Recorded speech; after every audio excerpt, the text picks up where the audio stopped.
Hey everyone, welcome back to my channel.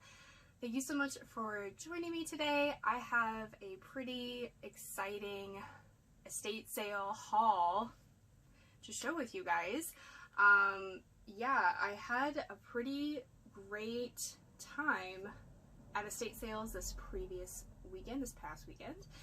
I did say in my last video I was going to a pretty interesting sale that had a lot of Art Deco, interesting, quirky kind of things, and I ended up passing through some other estate sales on my way home and found some other great items. So probably see some of them already right here, but I have some really interesting hard goods to share with you, in addition to clothing, and one of which has already sold. Actually, a few things have sold already, so I need to get this filmed and out so I can get these items shipped off to their new homes. So I'm Lauren. If you don't already know me, I am a part-time reseller who is working very hard at building her business into a full-time income. So yeah, this is my journey, and I pick up a lot of weird and interesting things and try to make a profit from them. So what should we get into first? I think actually I'm going to start with hard goods first. First of which, we'll start with the most ridiculous. So, sorry if you hear workers working outside. Every time I try to make a video, I feel like something is happening outside, so just ignore sawing or whatever that is out there. So yeah, I found a Peewee Herman doll. This came from that quirky estate sale. So he does have some wear to him. He's been loved, but he still makes his sounds. I know you are, but what am I? He's just awesome. He's original from the 80s. I can't remember what the brand is. It's Matchbox Toys. But he still works. His voice is a little bit fuzzy, so I just noted that in the listing. He's not worth a ton of money, especially out of the box, but I'm projecting he'll sell between $25 and $30. And if he doesn't sell, I wouldn't be upset of having him in my office forever because he's so sweet and I love Peewee Herman. And normally I don't mess with dolls, but he's great. I love him. I love you, Peewee. Okay, next.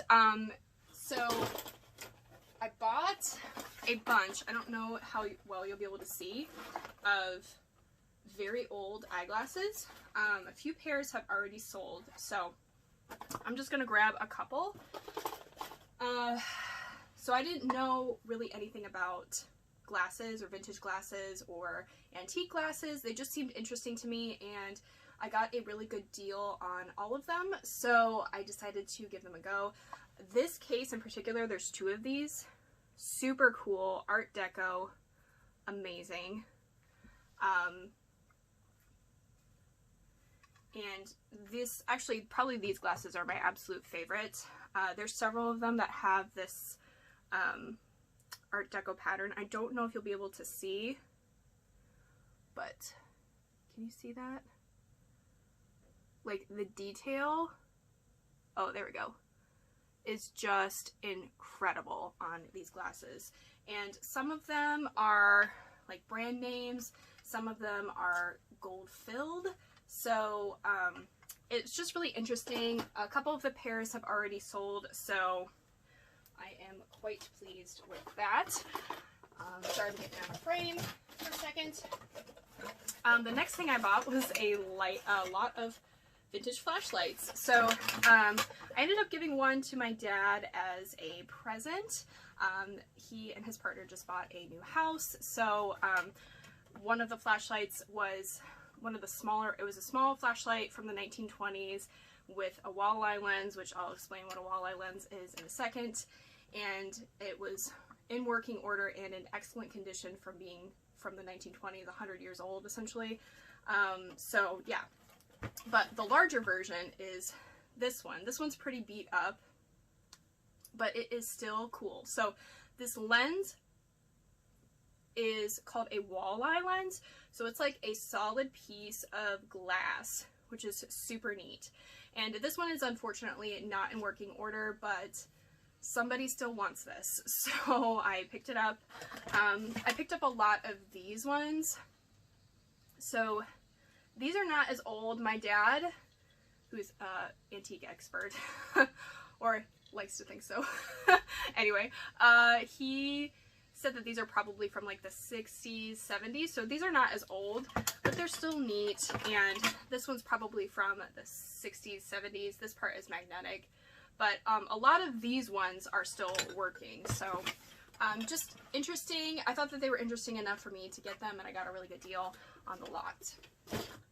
Okay, so next hard goods, we're gonna move into some mid-century modern.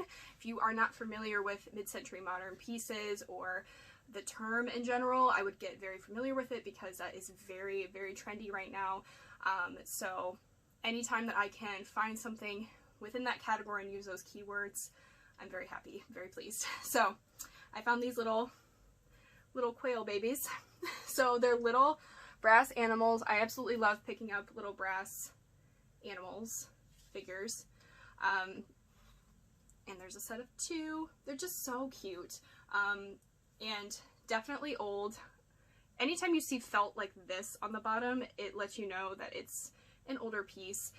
So I think I paid $2 for them because they were getting ready to close the sale, and I have them listed for I think $30, and they should go for around that. So this next piece actually just sold, and if I listed it kind of high because I couldn't find any comps specifically for this piece. Now, the estate sale labeled this particular piece as a Frank Art piece, which is what drew me to the sale, the Frank Art pieces, which I'm going to get to something of that in a second. But this did not seem like a Frank Art piece because Frank Art Inc. Is from the era of Art Deco. So all the pieces are very Deco stylized. There's a lot of women figures used in there, but there's Art Deco and then there's Art Nouveau, which they are 2 styles that there's overlapping in the styles, but they're different. Art Nouveau is very organic, natural, flowers, that sort of thing. Deco is more harsh lines, geometric kind of things. Even though they can have some figural women in them, it's not like nature-based, I guess you could say, like Art Nouveau is. But anyway, so I picked this up. This is incredible. So this is an ashtray or trinket dish, whatever you want to call it. So it's copper. It's obviously got a ton of patina on it, but do you see the detail in this piece? So like I said, the estate sale labeled this as a Frank Art piece, but I was not sure, so I did not, it didn't have anything stamped. So I just listed it as Art Nouveau, trinket, ashtray, dish, copper, whatnot. It has, so all the pieces from this place have this amazing vintage aroma, not like a musty, moldy vintage aroma, but some people look for that. If you know what I'm saying, it's like, it smells kind of almost like pipe tobacco and like perfume, if that makes sense. I don't know. It's lovely. And I hate smoke and all that nasty stuff, but this smells very pleasant. And so anyway, I'm kind of going off a little bit on a rant, but so I paid $20 for this. So originally at the sale, this was $29 on the first day. I did actually end up going back to the sale 3 times.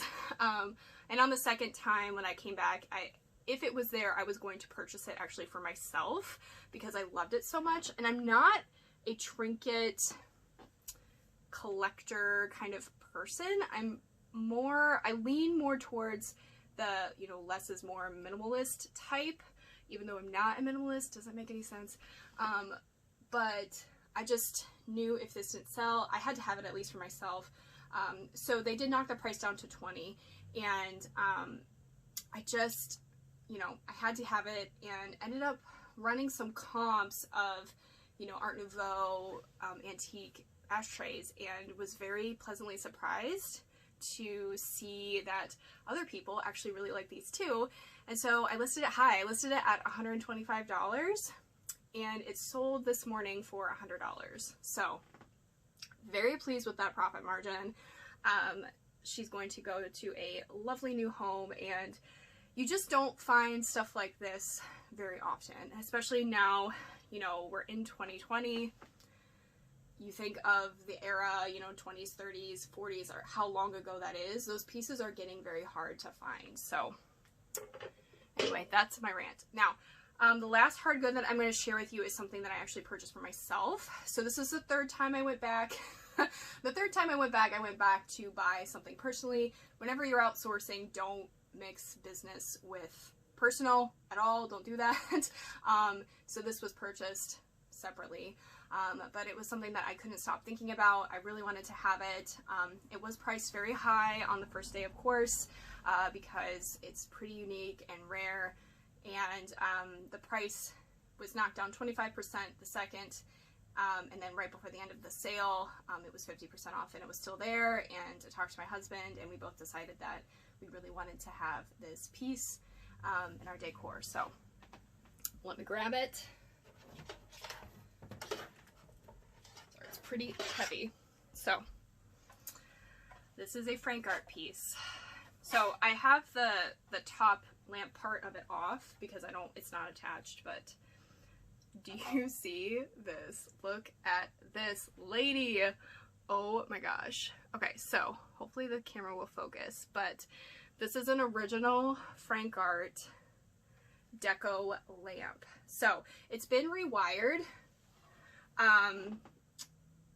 which is actually apparently very easy to do according to my husband. So if you ever find an antique lamp and the cords kind of freak you out a little bit, or you want to update them, you can do that. So there's a blue light in here, which is really cool. But yep, it's a Frank art piece.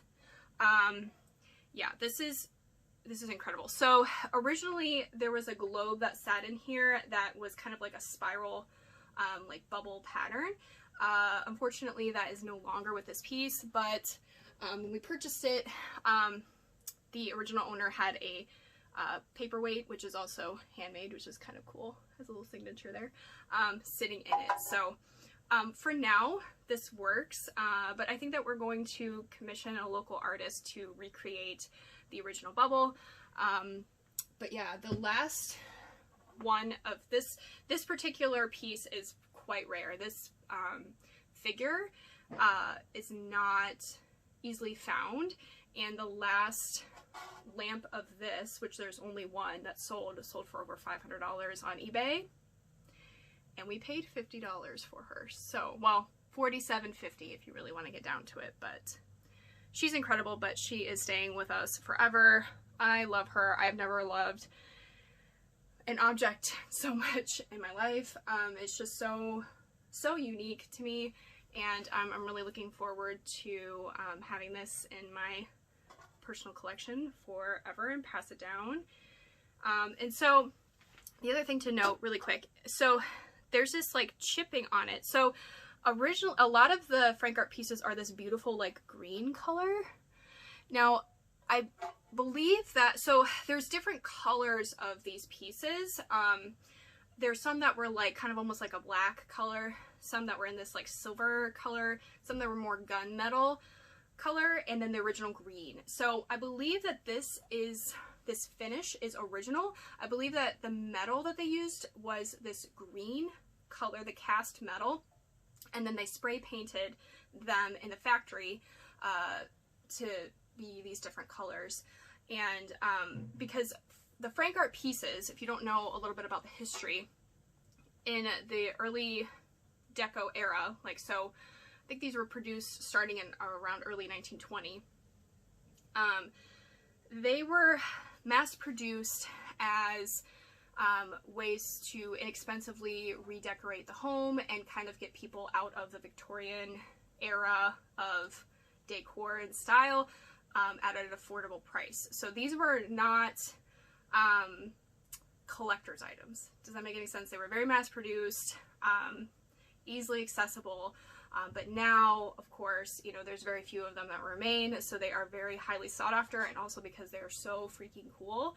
So my dad seems to think that this was spray painted by somebody else later on, but I don't think so, because again, like I said, this was a mass produced piece at the time, and so I believe that this is original, and it's just flaking off because of age and because the original cast metal was this green color. I'm not sure what metal it was, but anyway, so sorry I talked about that for a while, but that was super exciting.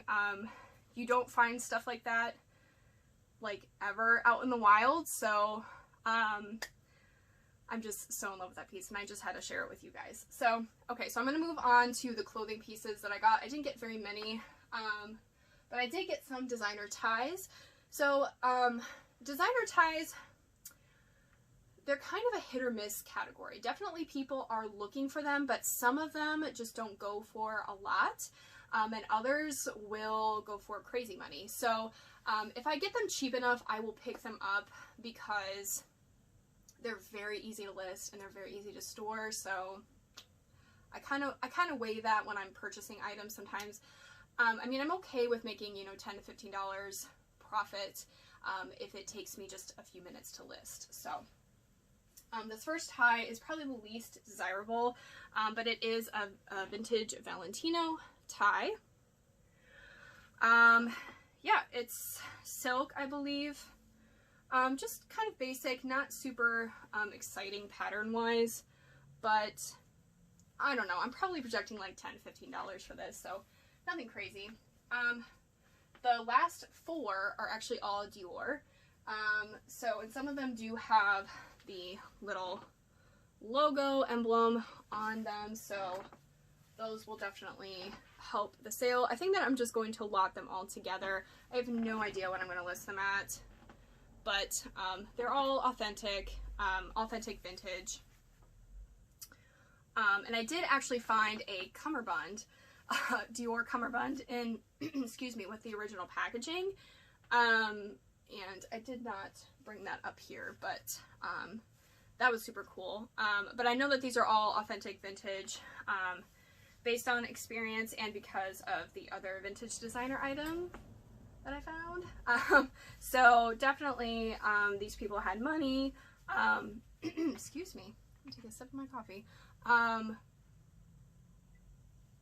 And a lot of times the vintage designer items are not faked. That's not always the case, especially for like Gucci.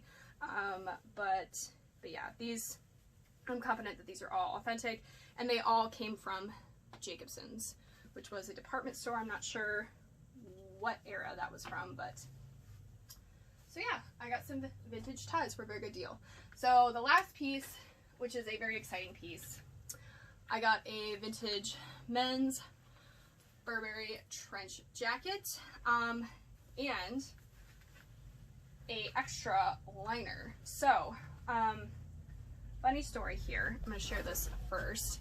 I found this liner first when I was going through the closets at the estate sale. I kind of found this like balled up at the top of one of the shelves, and you know, I saw the Nouveau pattern, and this pattern is super faked. It's used by a lot of different brands and copied, and so I didn't really think anything of it, but then I felt it and it felt like wool, so I was like, well, you know, even if it's nothing, maybe I will purchase it for myself if it's a nice wool scarf. And then I saw the tag. So if you ever find this Burberry's tag, this is not counterfeit. This is vintage. So before Burberry was Burberry, it was Burberry's. So yeah, this is authentic, real deal. So I found this and I got super excited. And I kept saying to myself, man, I really just hope that the trench is here. I hope that the trench coat got here, because it seemed like possibly that somebody bought the trench without the liner because they didn't realize it. And then I went into another coat closet and I found the men's trench. So again, vintage Burberry's. However, This one also has a liner in it. So this has a removable wool liner as well. This is zips out. And with the wool liner makes it much more desirable and marketable. So this particular style, it's kind of heavy, I don't know if I can hold it up. This one does not have like the belted like, you know, shoulder strapped trench style. This one's a little more simple, so this one's not as sought after, but it is a Burberry trench, which is very classic and it still will sell for and bring good money, especially with this liner. So when I got up to pay, I put them together and the ladies actually ended up selling them to me both at $40. So the trench, they had that originally marked at $60, but it was getting towards the end of the sale, so they were ready to let it go. And I definitely paid up for this coat and liner, but I knew that it was going to be worth it. And so it turns out that these liners, you know, tend to disappear, get misplaced, deteriorate or whatever over the years. And the liner itself should sell between, I'm projecting 50 and 75. And then this coat, because it has a liner, probably over $100, maybe $125 is what I'm expecting. So really great profit there for both of these pieces. So that was great. And this is a long, this jacket is a 42 long. I'm not sure if this is men's or women's. This was found in the women's closet. I'm assuming that this might be women's and that somebody bought the women's Burberry trench and did not get the liner, unfortunately. So I have to do some research and I'll get back to you guys on that. So that, really quickly, I'm gonna take another sip of coffee. Whew, I'm out of breath. Those things are heavy. That concludes my haul for today, you guys. Thank you so much for watching me pick up these crazy, weird estate sale finds. If you are not already hitting up estate sales, I would highly suggest that you start looking into them. A lot of them you can preview the sale before you go, so you can decide if it is something that is going to be worth your time or not. Excuse me. But overall, I would say that they can really pay off, because a lot of times these estate sales are like little vaults, like little capsules in time, and a lot of times these people just keep these things and never get rid of them. And when you have the chance to explore them and go through the things, you find things that you don't normally see at like thrift stores and things like that. The downside is desirable pieces will of course go first, and the closer that you go to the opening of the sale, the more that you're going to pay for them. But on the flip side, I've said this before, if you go to estate sales towards the end of the sale, or when they're starting to when they're starting to want to move the items a lot more quickly, they're going to really be flexible in those prices, and you can make some incredible deals. And yeah, so thank you so much for watching. Let me know down below what your favorite piece was from today. Definitely my lamp is my absolute favorite item I think I've ever found thrifting ever, since I started thrifting when I was like 16 years old. But a close second would be that ashtray. Like I said, I listed it high because I thought, you know, if it's not going to sell for a lot of money, I'm going to keep it, but somebody else loved it too, so I'm going to send it on its way. Everything should be listed by the time that this video goes live. If it hasn't been listed already, it's because it either has already, or you don't see it listed, it means that it's been sold, or that I haven't quite listed it yet, but probably more so that it has sold. If you have any questions, leave them down below and I'll be happy to answer them for you. And I will catch you guys next time in my next video. Bye.